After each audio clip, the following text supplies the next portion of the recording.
sobre essa mega operação que a gente comentou durante todo o jornal aqui em São Paulo, contra crime organizado nos postos de combustíveis, atuação do PCC.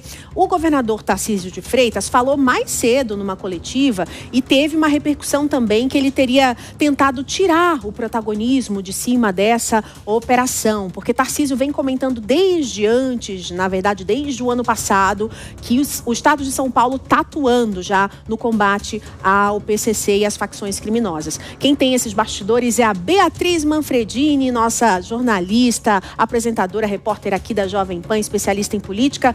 Bia, então você conversou com as suas fontes e disseram então que Tarcísio estaria tentando manobrar e também ganhar um pouquinho aí em cima dessa operação, é isso ou não? Olha, Márcia, foi isso que ficou posto aqui no estado, no governo federal, né? Que estava acontecendo uma disputa aí de narrativas, disputa do ganho dessa operação, né? Quem que fica, então, com o protagonismo de uma operação contra organizações criminosas. Mas o governador Tarcísio de Freitas negou isso, viu? Boa tarde para você também, para o Bruno, para todos que nos acompanham aqui em tempo real. Então, ontem a gente até contou aqui, né, na programação, que logo depois que a operação veio à tona, o governador Tarcísio de Freitas publicou nas redes sociais dele, depois falou sobre isso em uma agenda, que ele já comentava sobre a infiltração das organizações criminosas do PCC em postos de combustível lá atrás, lá em maio do ano passado. Ele divulgou um vídeo dele falando sobre o assunto em uma agenda nos Estados Unidos. Mas aí hoje, então, em uma nova agenda no ABC Paulista, ele foi questionado sobre o assunto, né? Sobre realmente se houve uma tentativa ali de disputa política em cima dessa operação. O governador negou, disse que não tem nada relevante sobre esse assunto, né? Que não há disputa nesse sentido e disse, inclusive, ressaltou a importância de que os poderes ajam juntos em operações desse tipo, que englobam todo o país, e que a inteligência também trabalhe em conjunto para desarticular essas organizações criminosas. O governador disse ainda que as operações não vão parar por aqui. Ele disse, então, voltou a usar exemplos anteriores de retirada de facções criminosas de locais aqui em São Paulo, citou mais uma vez o exemplo do transporte público e também da favela do Moinho na região central, e disse que é preciso aguardar porque a inteligência do estado de São Paulo e a polícia do estado de São Paulo segue preparando, então, outras operações do tipo para retirar as organizações, as facções criminosas de locais aí públicos, de locais também do estado. Além disso, ele voltou a defender a aprovação da Lei do Devedor Contumaz, que é aquela lei que está em tramitação no Congresso, que justamente pune quem deixa ali repetidamente de pagar impostos, de ficar endividado, que é justamente o que costuma acontecer, né, quando um local, então, é invadido ali por uma organização criminosa, no caso, usinas, postos de combustível, como a gente viu. O governador também foi questionado se ele está cansado dessa tentativa de politizar assuntos como esse, como a operação, e ele não respondeu exatamente a esse cansaço, mas ele disse que não perde nenhum minuto pensando nesse tipo de narrativa e que está interessado em trabalhar. Márcia.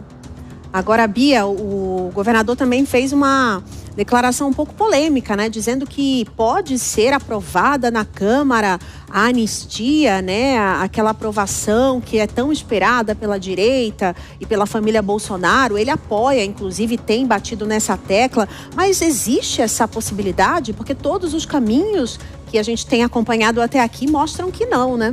Olha, aí a gente tem dois lados, Márcia. O lado da fala oficial do governador e dos bastidores do que eu ouvi do entorno ali dos Palácios dos Bandeirantes. Oficialmente, o governador hoje disse que tem tentado conversar com lideranças políticas pela aprovação da anistia. Ele disse que considera a anistia um fator de pacificação no país neste momento. Além disso, ele também disse que pretende assistir o julgamento do ex-presidente Jair Bolsonaro aqui em São Paulo. Eu apurei, inclusive, que ele não deve ter agendas públicas fora do Palácio dos Bandeirantes, deve ficar mais resguardado nesses dias. É uma postura que o governador costuma ter com temas muito polêmicos. Normalmente ele se resguarda agendas mais internas, reuniões. Mas ele disse também, durante esse questionamento que eu fiz para ele hoje mais cedo, que continua, então, conversando com essas lideranças sobre a anistia e que reafirma a convicção absoluta na inocência do ex-presidente Jair Bolsonaro. Ele relembrou a trajetória dos dois,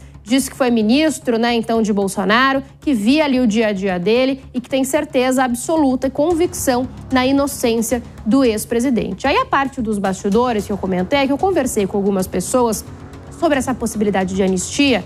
E o que eu ouvi, né? O governador Tarcísio de Freitas, ele quer conversar com o Hugo Motta, o presidente da Câmara dos Deputados, nos próximos dias de forma mais insistente. Ele quer dar ali uma injeção de ânimo em Hugo Motta. O que o Tarcísio acredita? Ele acha que assim que o projeto for pautado, ele vai ser votado e aprovado. Ele vê clima ali para essa aprovação, vê que os deputados federais seriam favoráveis à aprovação da anistia, mas o que falta ali é uma coragem mesmo de pautar. De acordo com interlocutores de Tarcísio, ele vê que está todo mundo muito endurecido nessa narrativa, governo federal, Supremo Tribunal Federal, deputados, porque as pessoas foram ali aos extremos e agora tem medo de dar um passo em falso, de recuar. Mas o que ele acredita é isso, assim que pautar, a anistia vai ser aprovada. Então o que eu ouvi é que o governador deve trabalhar nos próximos dias, principalmente com o Hugo Motta, para isso, né? Para que ele coloque em pauta essa votação.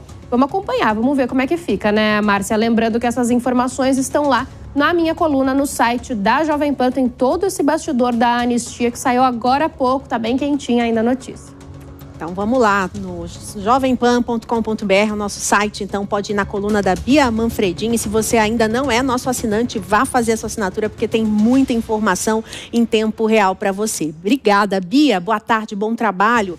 E olha, 3h07 agora, numa entrevista à Rádio Itatiaia, o presidente Lula afirmou que sem Bolsonaro, na verdade, sobre Tarcísio, a gente está comentando ao longo aqui da nossa programação da Jovem Pan nos últimos meses que Tarcísio de Freitas, governador de São Paulo, é um forte candidato a tentar ali a presidência no ano que vem, nesse embate em 2026 com o presidente Lula, com o atual presidente.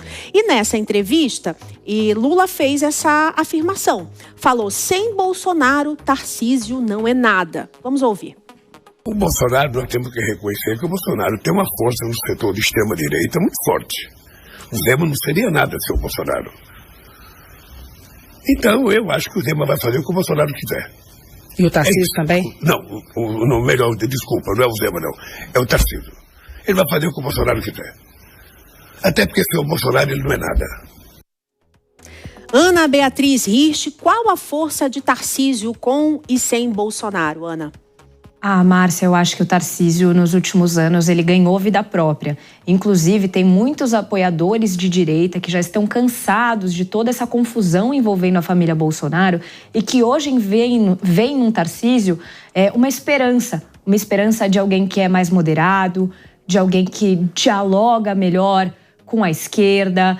Eu entendo que ele já tem força própria, sim, e talvez a forma já do presidente Lula querer se defender da força que o Tarcísio vem apresentando é exatamente colocá-lo como um subalterno da família Bolsonaro, o que eu particularmente não acredito que seja o caso, até porque em muitos momentos nós vimos ele se distanciando um pouco mais da família, posicionamentos muito mais moderados.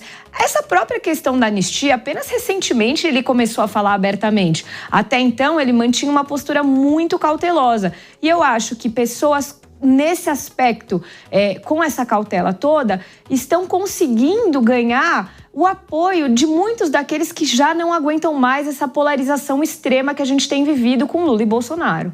Inclusive, é esse tipo de pessoa que o Centrão está procurando, porque é o Centrão que acaba decidindo ali, no final das contas, quem ganha e quem não ganha uma eleição, né? A força dessa pessoa. E Tarcísio também tem se mostrado muito articulador, né? Com empresários, com o próprio prefeito de São Paulo também, essa aproximação com Ricardo Nunes. Então, existe um crescimento dessa figura política de Tarcísio que eu também enxergo nesses últimos tempos. Obrigada, Ana Beatriz Hirsch, pela análise.